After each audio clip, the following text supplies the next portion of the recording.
Okay, bye. Anong meron? Ngiti-ngiti ka yata dyan ah. Wala to. May gusto kang ibalita sa amin? Ibalita? Tungkol sa inyo ng bagong kaibigan mo, di ba? Lumabas kami. Yun lang naman yun, wala nang iba. Kumusta naman? Masaya. Enjoy lang. Tapos ano pa? Yun nga, enjoy lang. Ano pa nga? Wala, yun lang. Alam ko yung mga ganyang sagutan. Type mo siya, di ba? Cute siya, pero sinamahan ko lang. Naawa ako eh. Parang di naman niya sinasagot tanong natin eh. Read our lips, okay ba? Type mo ba ang babae na yun? Masarap lang siya kasama. Di mo pa rin sinasagot yung tanong eh. Type mo ba siya o ano? Oo na! Ay, umamin. Therefore, may jowa ka na sa wakas! Pag narinig niya yan, masasaktan si Lukson yan. Paano mo nalaman na siya yun? Sinabi lang naman ni Lukson sa amin. Alam niyo lahat?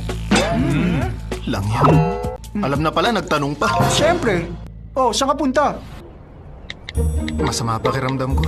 Para akong lalagnatin. Oh, bakit? May nangyari ba? Nasobrahan yata ako sa pag-workout. Tapos, na-expose ako masyado sa aircon ng sinehan.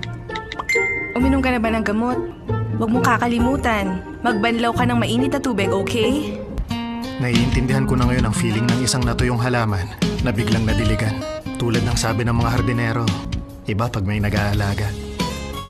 Hi, Lukson! T-Rex! Ba't ka nandito? Siya ba?